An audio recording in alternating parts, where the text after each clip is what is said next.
welcome to the family here on Purple Mafia. I am your host, Paladino Joey, or Joey Owygen. Purple Mafia is available on all of your favorite podcasting apps, and I thank each and every one of you once and always for downloading and listening to the show. It is a great pleasure to be back on board with you once again today, as well. We're doing our annual Tying Up Loose Ends episode, Tying Up Loose Ends 2025.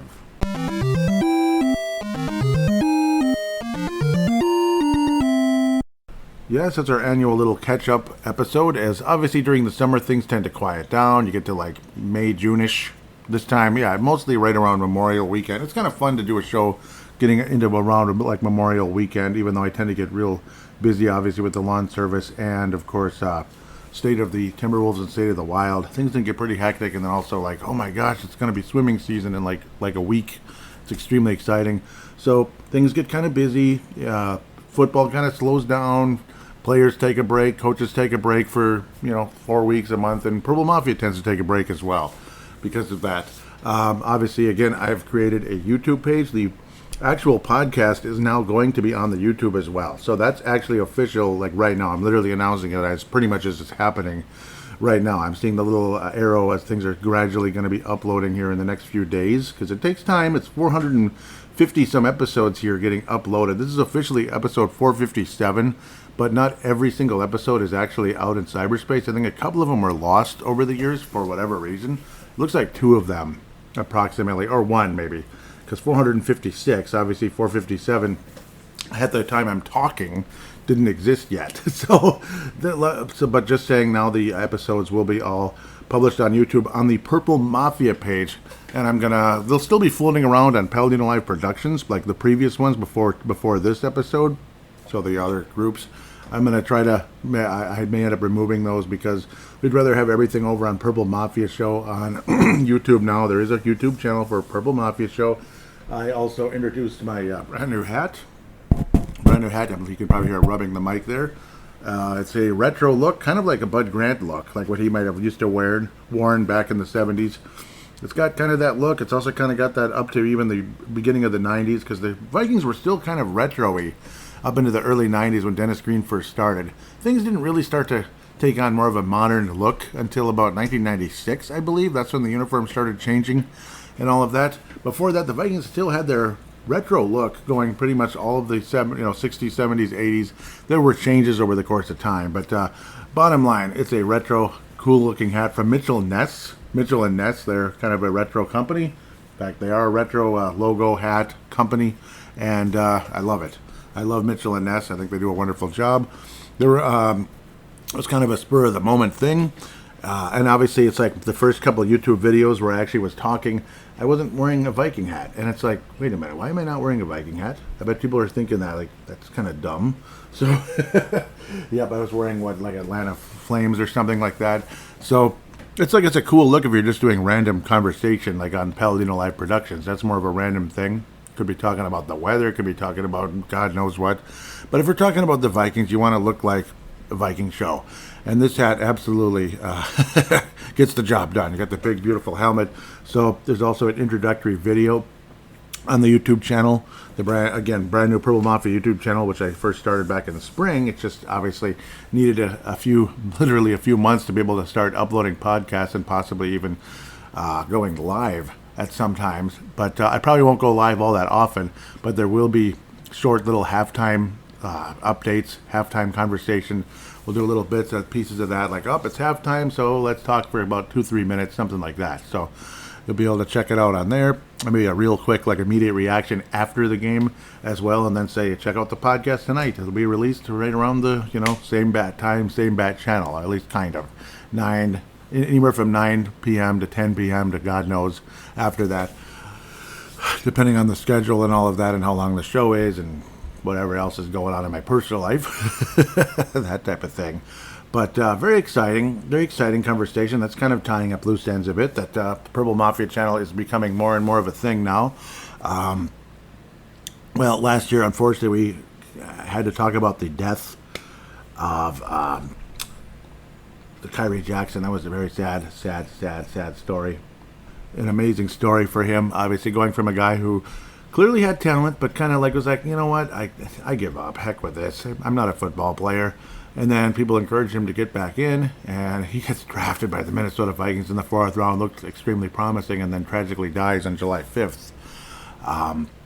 Or was it leading into July 6th? It was kind of like, I believe it was the night of July 5th leading into July 6th. I think it was like overnight, so it was like technically July 6th, like 3 in the morning, something like that. People driving too fast, and with the lady with them, the lady friend or whatever, kind of accidentally forced them into some stumps, and it was it was a fatal car crash, unfortunately for everyone but her. Basically, she was in the other car. She came out basically fine, but unfortunately would face charges and such for being neglect and all that, and reckless driving and vehicular homicide. Just absolutely depressing story. I swear there's always death. It's sad. There's always some kind of death in the summer. You don't feel as bad if it's somebody much, much older. So there obviously is death to talk about on this episode as well. Still very sad story in so many ways. Jim Marshall dying at 87 years of age. 87 years of age. He lived a very, very long life. Unfortunately, did have health problems later in his life. Unfortunately, a lot of people do, but he absolutely did for an extended period. Born in Danville, Kentucky. Danville, Kentucky in 1937, December 30th, so basically the end of that year. In Kentucky, died on June 3rd, so not long after the most recent episode of Pro Mafia, in fact, right after. That was a little schedule episode to kind of get things going and announce the YouTube page, and then, of course, did a short YouTube video also honoring Jim Marshall. Oh, my God.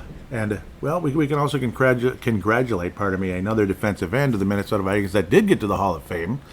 And very cool, very happy to see Jared Allen get to the Hall of Fame.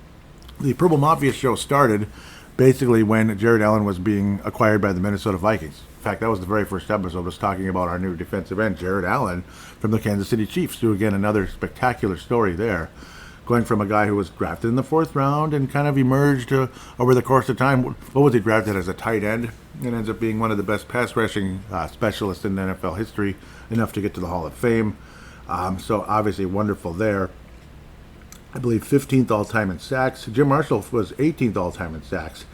But the guy basically never missed a game. I mean, talk about underrated. So absolutely sad. Number 80 for the Cleveland Browns.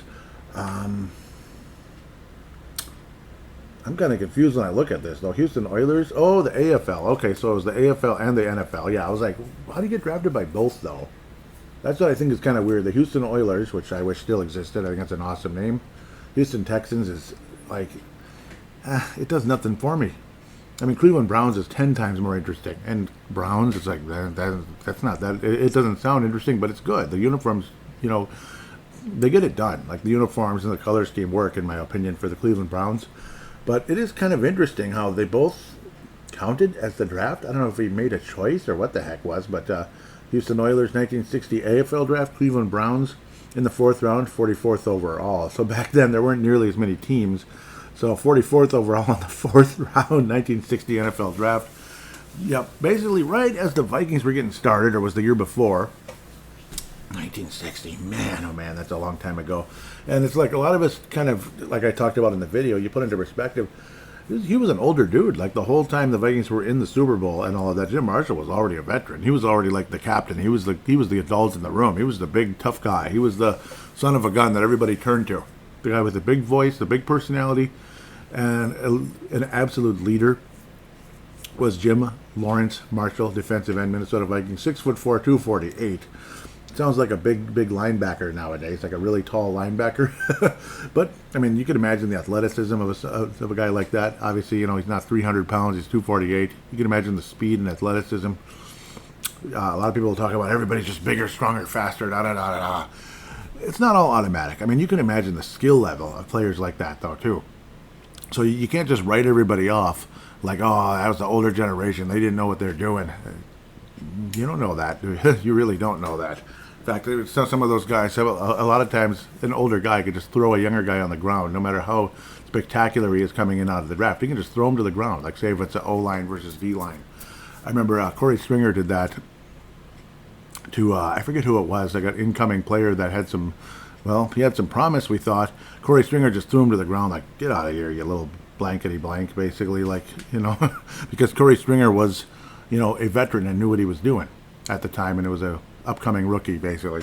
Then again, it probably was a guy who was disappointing, but still a first-round pick. Demetrius Underwood. I think he got demolished, if I remember correctly. Did Demetrius by Corey Stringer. But anyhow, 130.5 sacks by Jim Lawrence Marshall. Again, 87 years of age. Again, faced some health problems.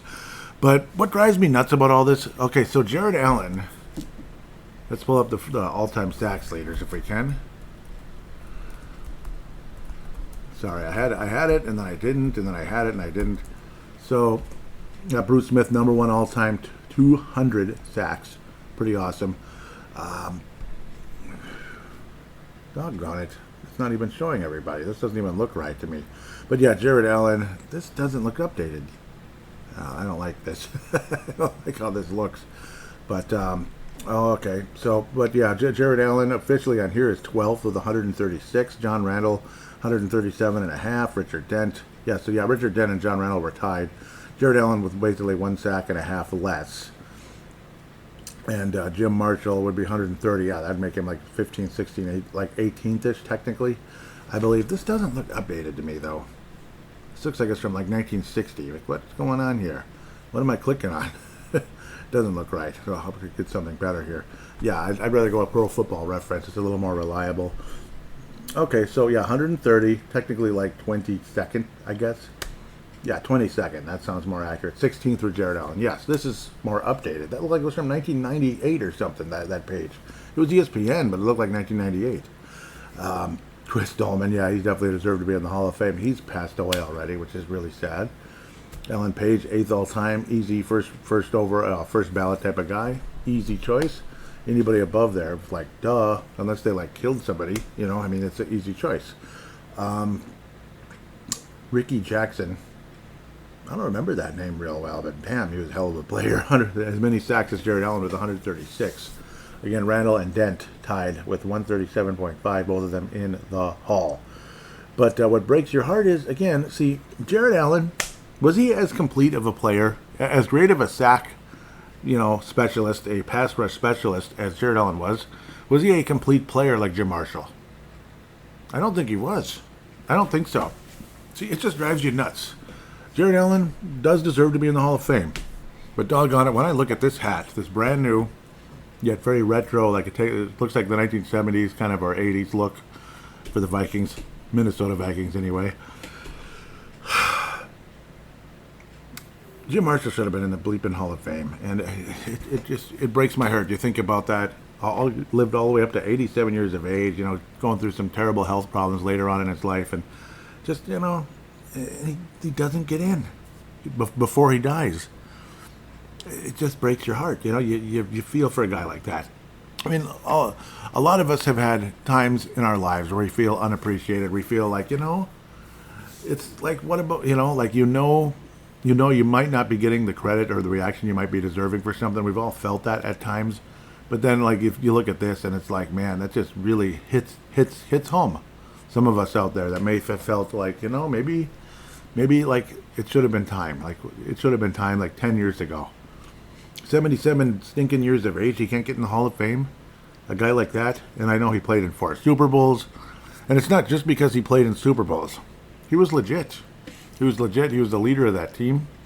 And his numbers are legit. They're good enough. Claude Humphrey had the same amount of sacks. And he's in the Hall. So what's the problem? Seriously, what's the problem? Like, some of these guys, like guys like that, I get upset when I think about that kind of stuff. It's extremely sad. And then they talk about the official leaders. So there's that too. The official leaders, because some of these guys played before sacks were recorded, so they had to go kind of back and then catch all of them. But I believe those stats to be legit, and that shouldn't be any type of deal breaker for Jim Marshall to get to the Hall of Fame. So it breaks my heart when I think about that. It does. Jim Marshall. I mean, every time I think about that guy, heart and soul, the Minnesota Vikings, and obviously way before my time. I started watching the Vikings in '92, and I was late. I was late to the party. I was 13 already. So obviously you've been a fan for a long time, but probably could have started.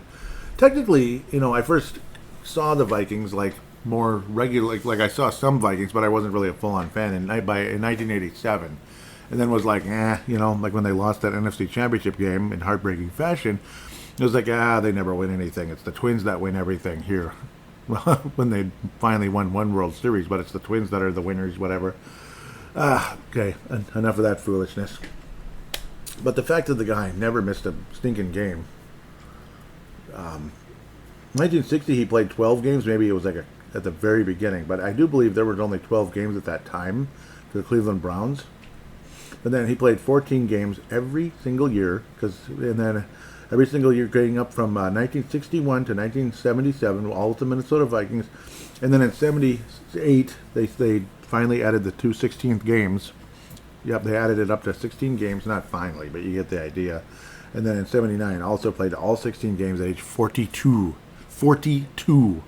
So Jim Marshall, I can imagine some of the emotions he was going through in 1976 when the Vikings drove down the field on their opening drive only to fumble at the goal line. And there was that here we go again vibe. The Purple People Eater just kind of looking on like, oh, really? Seriously? And then the Raiders go on to blow the Vikings out in that game. Whereas all the other Super Bowls the Vikings lost were fairly close. The Chiefs game wasn't close. That was the most disappointing thing of all. You could argue that was Mr. Jim Marshall's most productive season ever. He was spectacular throughout that one. He had 14 sacks that year. He also had a defensive interception along the way. That was the only one he had throughout his career. Only 2 Pro Bowl appearances, yet he was pretty damn good the whole time. Understandably, late in his career, he had slowed down, but he was still such a valuable overall player, and he was more of a complete player. He wasn't just about sacks. He got the sacks, and he got the job done, but he also gobbled up the running back and such. More of a complete player than Jared Allen. I think he absolutely should have been in the Hall of Fame. Like, Jared Allen was pretty much a pass rusher. And, again, nothing wrong with that, but just getting a little more one-dimensional than Jim Marshall was. That's just kind of, that's all I'm saying, and it's not really trying to be a huge knock on him. Jim Marshall should be in the Hall, but I think I made my point. It's just, again, you feel for a guy like that. You wish you got that chance. But looking on from heaven, your Marshall, hope you still get in, buddy. Hope you still get in, and I support you 1,000%. If I could vote, I'd vote for Jim Marshall every year. Every stinking year. Number 7. 7D, not 7. What am I saying? That's just a slip of the tongue there. Number 70 absolutely deserves to be in the Hall of Fame. Interestingly enough, there was a Jim Marshall in Major League Baseball as well. Born 2 years earlier than the Jim Marshall that we know. That's funny. So he was a pinch hitter, first baseman, outfielder, born in Danville, Illinois. Should I click on it? His WAR was .6, so not one of the better players. He played for the Chicago Cubs, apparently. Grew up in California, born in Illinois. Played for the Cubs, the Baltimore Orioles, the San Francisco. They had moved out of New York by then. It was the early '60s. Cool. New York Mets, Pittsburgh Pirates. He was a journeyman. So just thought I'd bring that up since I saw the name. I'm like, it's another Jim Marshall. Wow, look at that. But well, it's a damn shame. Now, he was born 6 years before the Jim Marshall we know of. But terribly sad. Obviously, June 3rd, 2025, we lost a great one. We truly did. So we will give Jim Marshall here on Purple Mafia a moment of silence.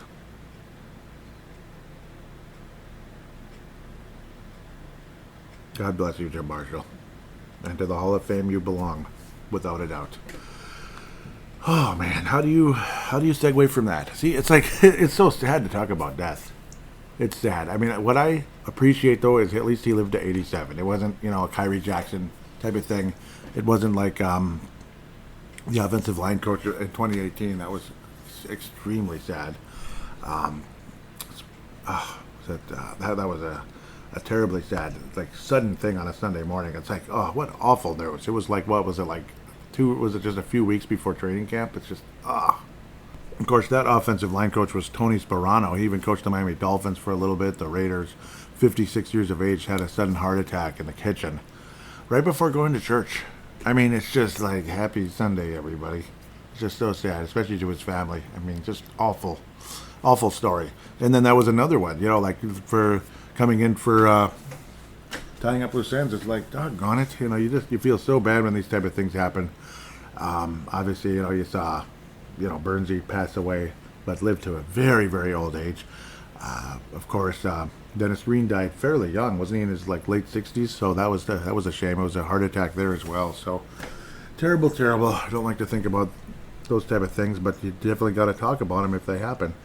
Jim Marshall, I mean, obviously it's, he's the king of the Vikings, doggone it. As far as I'm concerned, it really was. Truly was. So, transactions since the May 25th release of the schedule show, which I came up to the conclusion, I listened back to it to make sure what I was thinking. So I was talking about, 12-5. I'm probably still leaning about there, and we will have that in the next show, which will be the, more than likely it'll be the next show, the season preview episode. So, still kind of messing around, kind of busy, that type of stuff, but maybe I'll have some kind of training camp episode mixed in. I know most Viking podcasts are like, of course, training camp episodes, but I don't know. Unfortunately, it's that stupid 2-job thing. Maybe this is hopefully my last year doing that, so we'll see what happens with that at the end of the day. So the rookies have been signed. And then you go with Giovanni Ricci, tight end signed by the Vikings on June 10th. Giovanni Ricci, gotta like that name, Have a cup of coffee to that one. Number 49, coming out of Loveland, Ohio.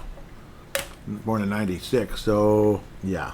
I had a couple years with Carolina, a little bit of action, but more of again, just kind of a reserve type of guy. Had 100 yards on 8 catches. That's kind of good. 100 yards on 8 catches. That's not bad, but it's not really.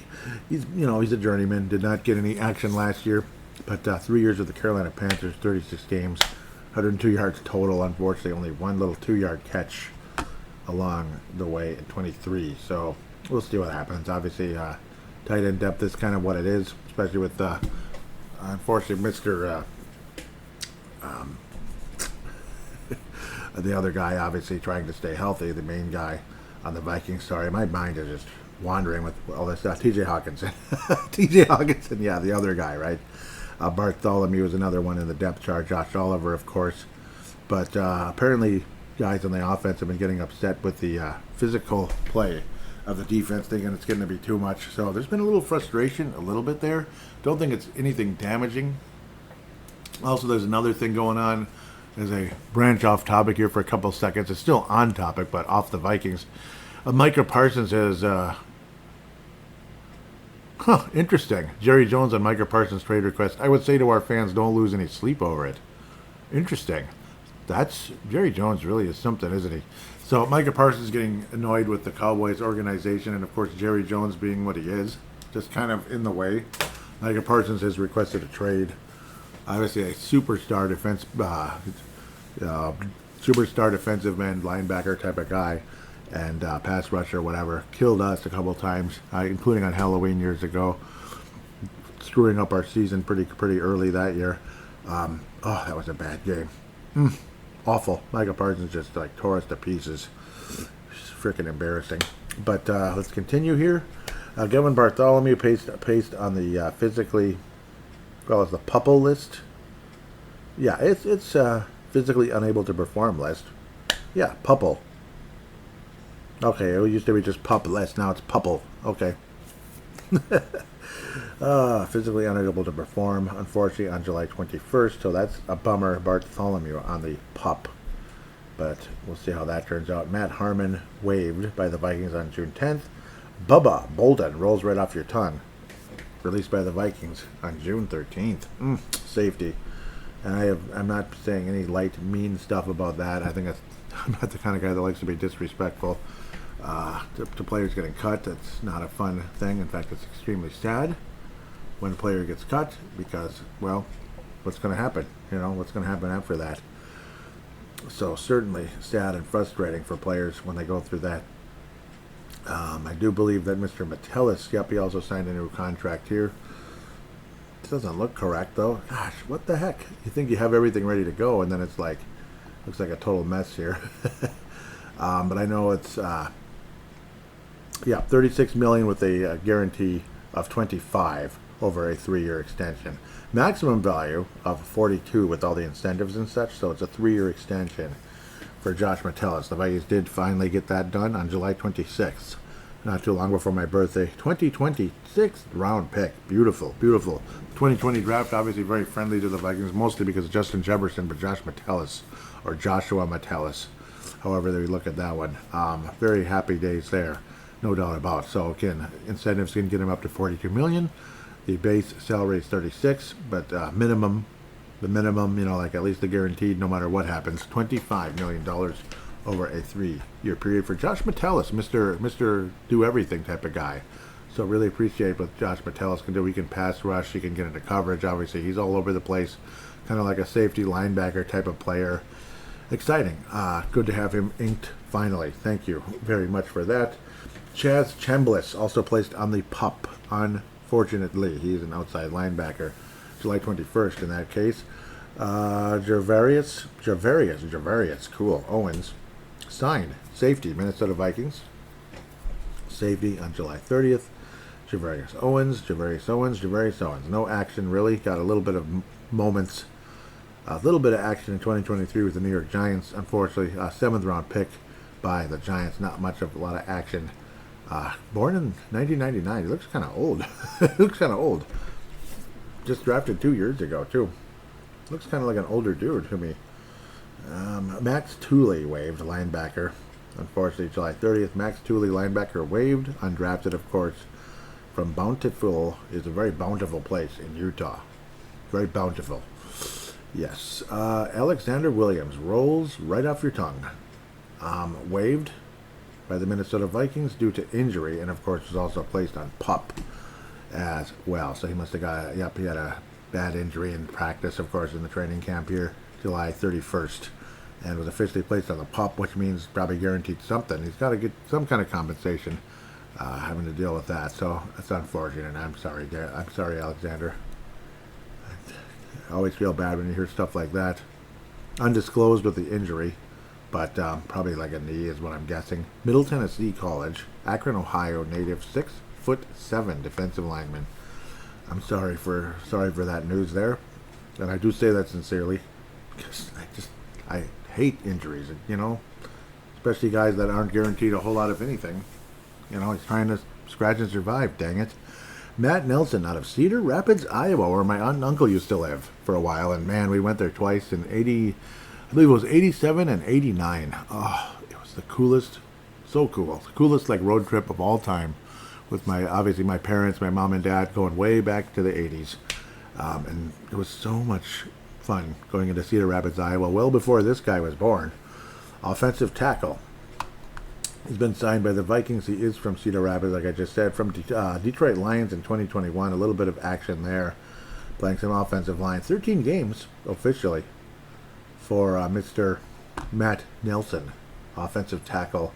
6'8", beast out of Iowa, and Iowa has produced some pretty good offensive tackles over the course of the year. Offensive linemen in general, guards and such, like Daniels and such. So years ago for Iowa, who went to the Bears. I believe he's moved around since then, though. That was on July 31st. Signed Matt Nelson. We'll see. So obviously trying out for a spot there is Monsieur Nelson. Rosters and depth charts and this chart and that chart. Of course, main quarterback is J.J. McCarthy at the moment. Sam Howell is the backup at the moment. Of course, J.J. McCarthy is the starter and the main guy and the king of the castle and all that. And I'm extremely happy to have him. And aren't you? Aren't you happy to have J.J. McCarthy as your starting quarterback? I am. Sam Howell. Sam Howell has been. Well, the talk is he doesn't get, and talk is he's exactly as what's been advertised. Unfortunately, doesn't get rid of the ball fast enough, makes not the best decisions ever, gets sacked more than basically anybody. Like all the sack numbers, Sam Howell are off the charts. Unfortunately, that kind of sounds familiar as to what the weakness of Mr. Sam Darnold, the previous Sam here, that led the Vikings to a 14-2 or 14-3 record last year. 14-2. Do you realize the Vikings were 14-2 at one point before everything went down the bleeper? Isn't that sad? And we lost to the same two teams that caused us the first two losses. And those weren't the best games ever either. In fact, a devastating injury to our offensive tackle at the time, Christian Darrisaw, who has been ahead of schedule, and that's wonderful news there. Sam Howell, though, again, indecisive at getting rid of the ball and taking up more sacks than anybody. And like we talked about constantly last year, and you saw guys like, wow, Marv Levy turned 100 years of age. Whew! Still kicking. Go get him, Marv. Anyhow, Sam Howell. Yeah, the complaint with Sam Darnold last year is he didn't get rid of the damn ball. Throw the ball. I could constantly see Phil Mackey tweeting out, throw the ball. You know, where it's a period after each and it was all caps. Yeah. Yes. And other than that, Mrs. Lincoln Howell was the play at times. And I guess that's kind of Sam Howell. Brett Rippey and a lot of people see him as more of a coach than a quarterback. And Max Brosmer just might be one of those exciting stories that becomes a backup quarterback in the NFL. Brad Johnson was the fourth stringer coming into camp many years ago, remember? Back in, I thought basically nothing of the guy. I remember Warren Moon was coming in. Rich Gannon was kind of pushed away, basically like, yeah, Rich Gannon, who is that? They kind of pushed him away years ago in 93. You still had Sean Salisbury, guys like that. And you had some other guys you thought were going to be something in this league, and they really weren't. What was it? The former, I forgot the guy's stupid name. Very popular guy because he won the Heisman Trophy, but was a whole lot of nothing, though. Was he with the Miami Hurricanes or something? Who was that quarterback back in 93? A lot of people are 93 and going into 94. And then Brad Johnson. Oh, yeah, and then we signed Andre Ware, who was Warren Moon's backup in Houston years before. And Andre Ware was just a complete bomb. And next thing you know, this Brad Johnson, who was the fourth string guy, like, yeah, who the heck is he? Oh, well, at least he's still in the system, and maybe he's gone, though, at the end of this, because we signed Andre Ware. He's a competent backup. Ware was just awful in the preseason that year. And the next thing you know, Brad Johnson's the number 2, and he ends up having a pretty nice career in the NFL. He became the starter of the Vikings as Warren Moon kept getting older and more injured, and became a pretty good quarterback, and later on quarterbacked the Tampa Bay Buccaneers to a Super Bowl championship. Thank you very much. Poor guy started to get hurt here, and then next thing you know, he's on his way out. So that was kind of sad. Like 1994 quarterbacks. Quarterback roster. Yeah, I don't even know if it'll show everybody. Yeah, Warren Moon, Sean Salisbury, and Brad Johnson. Yeah, it's not going to show who was there before. We could go with 93 possibly here. Oh yeah, Jim McMahon, of course. Brad Johnson, Salisbury, Gino Torretta. That was the other guy, Gino Torretta. And then you got Mr. Sunglasses because of all the concussions he had. Jim McMahon. Yep, he was cool. So hopefully this is the Vikings. This might be the Vikings defense coming. If you're going to hear some kind of noise here in a second. Okay, you're anticipating it and it doesn't come. It's the train here in Golden Valley. It comes through here all the time. Okay, I guess not. Anyhow, I babbled for a while and I apologize, but I don't know. Gino Torretta, everybody thought they never sounded the horn. I'm kind of surprised. Gino Torretta, there it is. That's the Vikings defense, I guess, during this preseason and such. It's been something. There's definitely no doubt about it. Luckily, he's going the other way, so it's not blowing my ears off this time. Yeah, everybody was so excited about Gino Torretta at the time, coming out of California, but I do believe he played for the Hurricanes, yes. He played 2 games in his entire career, 1 touchdown, 1 interception. Most of that stuff was with Seattle. 1 game with, yeah, he actually played a few snaps with the Vikings. He just probably went out there and kneeled down or something. I don't know, in 93. Wow, what the heck? Everybody was thrilled about Gino Torretta. He's the quarterback of the future, maybe, if we get lucky here, and it just ended up not happening at all. That's pretty wild when you think about that. He was a 7th round pick, so you can't get too excited. 192nd overall, but people thought maybe we got lucky. Well, we didn't. Maybe it was more just sarcasm at the end of the day, but there's that. Otherwise, again, J.J. McCarthy's been looking the part for the most part. Looks very, confident. Looks very solid out there. Definitely not perfect. He's had some not so great moments, but generally speaking, J.J. McCarthy has been he looks like the guy. He looks like he's going to be something. And of course, more on again potential and development over the course of the next couple of years and during the course of this season. He's going to kind of learn as he goes. Frustrated a bit with Flores' defense being as tough as it was, and yeah, frustrating as it was to go up, but he had the right attitude, more of like, yeah, keep bringing it. I'm going to get better the more you try to come at me and make it harder and harder for me rather than just make it easy for me, which would be the stupidest thing ever. Because if he's treated with pet gloves or whatever, J.J. McCarthy, that is, and then he comes into the NFL, he's going to get bum rushed. So he's going to get run over, basically. So luckily, hopefully we're going to see more and more confidence from J.J. McCarthy heading forward. Justin Jefferson, unfortunately, has been sidelined with a hamstring. They're playing it safe. They're not bleeping around with it. Talk is years ago, he would have definitely been out on the field with this. So, yeah, like back in the day, like 2000-ish, around there, Justin Jefferson would still be on the field with this. Whereas now they're just like, no, don't even mess with it. Just let him rest. Let it heal, so on and so forth. Good news is that Jordan Addison, apparently, J.J. McCarthy and Jordan Addison, the chemistry is absolutely there. They've been, McCarthy's been hitting Jordan Addison. The chemistry's there, the timing is there, and they've made some great plays together. So I want the Vikings to keep Jordan Addison. A lot of people talking about trading away Jordan Addison or whatever. Oh, you don't need to keep him and this and that. We can go in a different direction. Keep Jordan Addison, please. I'm a fan. There's a reason why I wanted him to be drafted by the Vikings the year he was drafted. He was the guy I endorsed going into that draft. So, and of course, he was kind of floating around where the Vikings were going to pick, and a lot of mock drafts had him coming to the Vikings, and we needed that second guy. So when the Vikings took him, it was extremely exciting, and he's been great, I think, for the most part. Obviously, off the field stuff is a little bit of an issue, and it can frustrate people. But at the same time, Jordan Addison, I think, especially with this quarterback, things look better and better. The future looks very bright with Jordan Addison being a part of this franchise going forward. Ty Felton, talk is he's been, I don't know, not up to snuff, not been too good, unfortunately. So that's a little disappointing. Jalen Naylor is just kind of what he is. He's kind of a mediocre guy.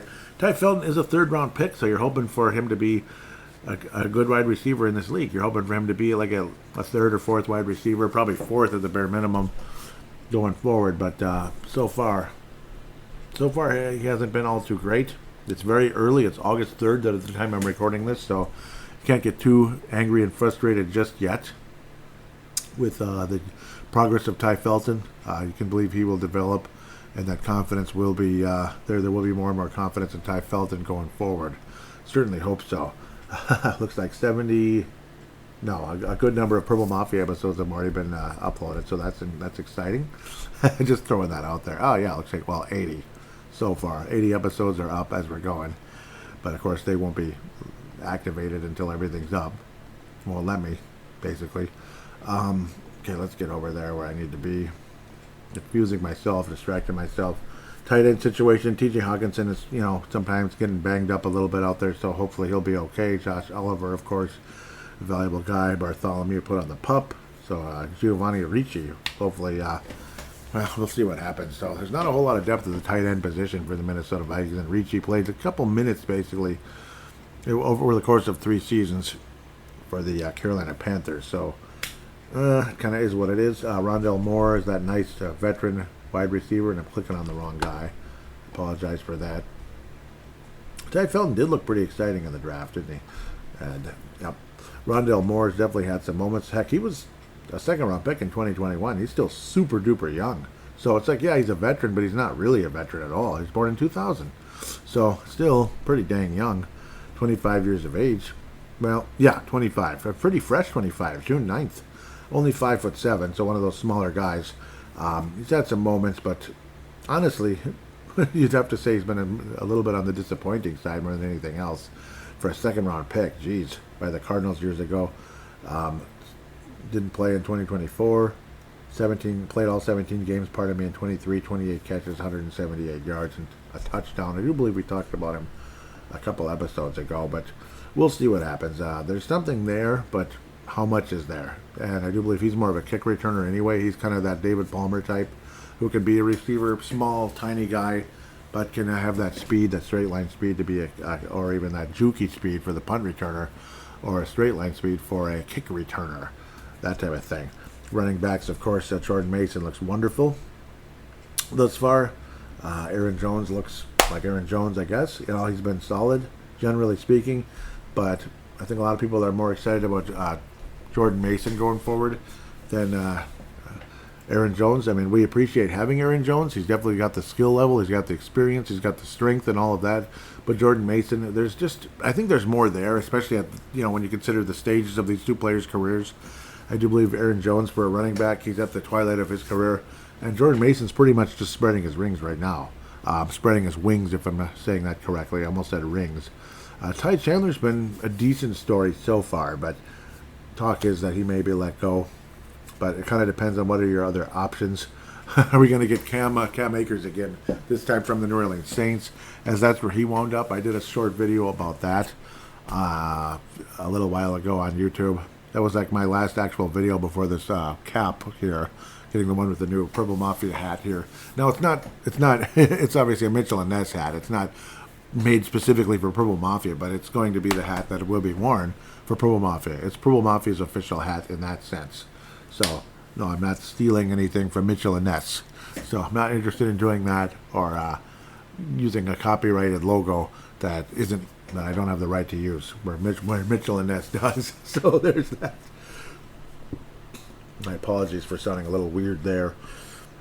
But yeah, Jordan Mason, we're really looking forward to that going forward, no doubt. Defensively, you have Jonathan Allen. Obviously, we're all really excited about him. Harrison Phillips, I believe, had a kid pretty recently. Javon Hargrave, yep, cool conversation with him on Barrero, I think it was. Sounded really, really cool, and he's like a legit kind of a guy. Cashman, obviously his value is off the charts. He's not like a superstar, but my God, is he valuable. And I mean, boy, was he missed when he was out last season. The 2 games the Vikings lost, it was like we couldn't tackle for our lives. It was ridiculous. So extremely frustrating. Ivan Pace Jr. kind of holding his own out there like he has been. Metellus was in a hold-in type of situation for a while. Now he's activated, of course, more now. Isaiah Rodgers has been a decent story. Jeff Okudah's had a couple of moments, but we'll see between those two. More than likely, people looking at Isaiah Rodgers as being the starter, where Okudah will be more of a depth guy. Of course, a very high draft pick by the Detroit Lions a few years back in Jeff Okudah's case. 3rd pick in the draft in 2020. Same draft that saw Justin Jefferson from Grand Prairie, Texas, at this case, and of course Ohio State. I think we've heard of the Ohio State before around here, unfortunately. Being Gopher fans or Iowa fans or whoever's listening, I don't think any of us like Ohio State that much. But we'll take their players, though, on the Minnesota Vikings.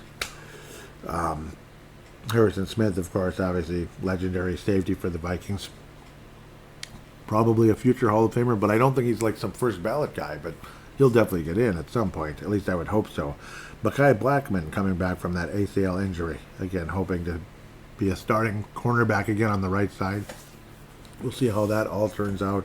Might end up being a nickel back. We'll see what happens. But Mekhi Blackman, I just love the guy to death. When he was out there in his rookie year, was a great, great, great, great story for the Minnesota Vikings. And hopefully he can continue to be what he is.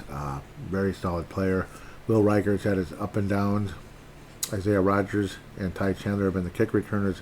Silas Bolden and Jalen Naylor are considered the punt returners at the moment. Of course, Ryan Wright and Will Reichert when it comes to the specialists during this camp. And, of course, on our way to the National Football League season in September, which we all look forward to. We'll see if it's still warm enough to swim, as last year it was, all the way to the end of September. It's pretty remarkable. I believe I even swam in October, like right after that Packer game last year, when we had some fun games, beating the Packers and the 49ers, or 49ers first, Packers second, but scary games to say the least, as the Vikings would build huge leads only to watch them evaporate before them. So, generally speaking, this is not the longest episode of the year, and I've been babbling a little bit, probably more than I'd like to, but also, again, a little extra to talk about with Jim Marshall. That's partially what was going on, but maybe why this show is a tiny bit longer than last year already at this stage. But you kind of get the general concept of things. Obviously, again, hoping for Christian Darrisaw to come back fully healthy because, man, this offensive line could be special. Ryan Kelly, again, obviously love what he's been doing over the course of his career. If he can stay healthy, he'll be so, huge for the success for J.J. McCarthy going forward. Will Fries, of course, super important. He's healthy and rolling now, coming back from the broken leg last season from the Indianapolis Colts. Both Ryan Kelly and Will Fries coming there. Also, obviously, Brian O'Neill had been banged up off and on. Of course, he even had a partially torn Achilles, was it 2 years ago? So that was kind of scary. Brian O'Neill getting closer to his 30s, unfortunately. Already 8 years into his career. It's been amazing. 28 years of age. Walter Rouse, we'll see. Rouse, 6'6", 313, 24 years of age still. He's a tackle. We'll see if he's got a future in this league. Just might. A lot of people do like what he can do, but didn't get a whole lot of action last year with the signing of our friend from Jacksonville last season. But really appreciated what he was able to do for the Vikings off and on. Though unfortunately got a lot of holding calls later on during the course of the season. With that said, again, very optimistic going into this training camp. Things look exciting. Some people think this team could have a hell of a season. I'm projecting 12 wins at this stage, but maybe it's going to end up being more. Maybe it's going to be less. But the ability is definitely there. Experts are calling the Minnesota Vikings front seven the number one front seven in the NFL. That's on the defensive side. So pretty wild to hear that. Not number 5, number 1.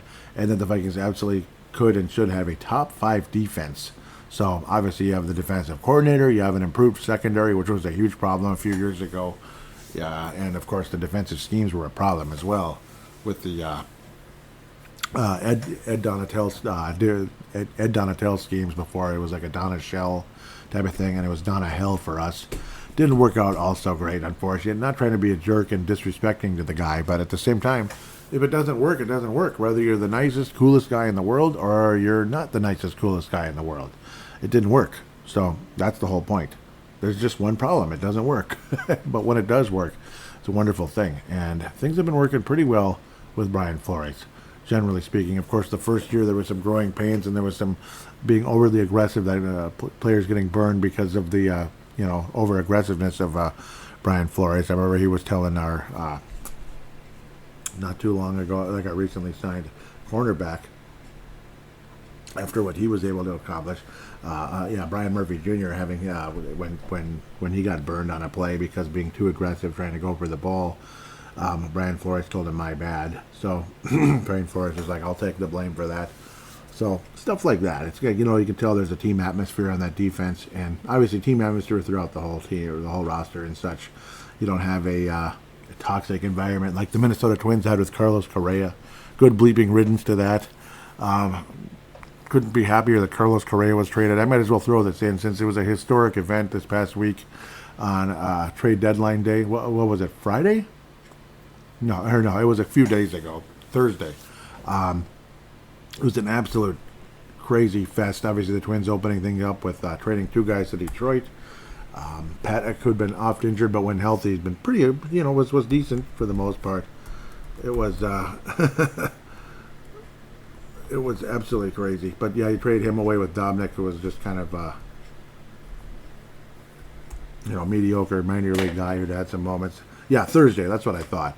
And then you trade 8 players on deadline day. Absolutely crazy. So you have the 2 players the day before, and then 8 players the next day. So it was just wild going into that. You kind of open up in the morning, we traded away all these guys. So that was crazy. I guess it was 2 days before, and then you traded the next guy, and then it was 7 players, I believe. But the exact number, though, was 10 players traded away. So because it was a toxic environment, players were not happy. Some of the trades didn't make a whole lot of sense. Obviously, the general manager and the owner or president of baseball, whatever the heck Falvey is, I don't think he's that good. Obviously, nobody likes the Pohlads anymore. We've had enough of them, no doubt about it. And, of course, Carlos Correa, I think, was a toxic person for the Minnesota Twins. That's my belief. He thought he was better than he was. And, yes, you won a World Series with the Houston Astros, but you guys kind of cheated, too, by the way. You kind of cheated, and you were kind of one of the guys that did cheat. So I wouldn't get too cocky, Carlos. And the way he played this year, he had nothing to be cocky about. He was awful. I mean, you might as well sign, okay, I won't even pick a name, but he was mediocre. He was a mediocre shortstop, basically. So I got that little mini rant out since a historic event took place just a few days ago on Thursday. Might as well talk about that for a second. since this is the only place I can really talk about the Twins is on Purple Mafia. That's kind of where I do sometimes throw in a little bit of a mini rant on that. But with all of that said, it's a little bit longer Tying Up Loose Ends episode. Tying Up Loose Ends with the Twins, too. And I'm looking at my starting quarterback for fantasy football this year. Just a little bit better than, was it Kyler Murray going into the season? Thankfully, Jaden Daniels was like a miracle that he was on the roster and what he turned into. But this guy named Lamar Jackson is number 8 for Baltimore. Maybe you've heard of him. Yeah, he wound up being my quarterback, so pretty awesome. I feel pretty happy. And guess who my backup is? You might have heard of him. He also wears purple, and his number is 9. He wears number 9. Yeah, he's going into his first active season in the NFL. Wears number 9, and he wears purple, and it's pretty close to this Golden Valley location. They play in Minneapolis. Okay, anyhow, you get the idea. Yes, I'm very excited about fantasy football, which sounds crazy considering I stepped away like 10 years ago and finally came back next year or last year. So that felt pretty fun, but it ended up being a mediocre season. This one could be a little more exciting, hopefully. With all of that said, thank you so much for listening. Really appreciate you. Please subscribe to the Facebook page, Purple Mafia Show on Facebook. Please subscribe to the page, Facebook page right there. It's not Paladino Live Productions, or if you want to subscribe to that one, you can as well. That's my main YouTube. If you want to subscribe to that, go ahead. There's some fun stuff there. But the Purple Mafia one is up there. Purple Mafia Show. Please do subscribe. Give it some love. Please put a 5-star rating for the podcast on Spotify, Apple Podcasts, or whichever. I really appreciate you in advance if you could do that. I'd just please. Helps the show develop. And of course, crush the like button on YouTube. Watch those videos, share them around if you could. If you want to call into the show sometime, audio submission, pull up your smart device, open up that free voice recording app, press record, and talk away and rock and roll, baby. That's what it's all about right there. So with that said, thank you so much for listening. God bless you, and we will be back in, well, either 2 weeks or a month to talk about regular season football, but maybe we'll jump in a little earlier to talk some more training camp with some updates. Just might do that, especially with that Facebook, YouTube channel now. Might do some videos on there as well instead. We'll see. Until then, take care, and Skol Vikings.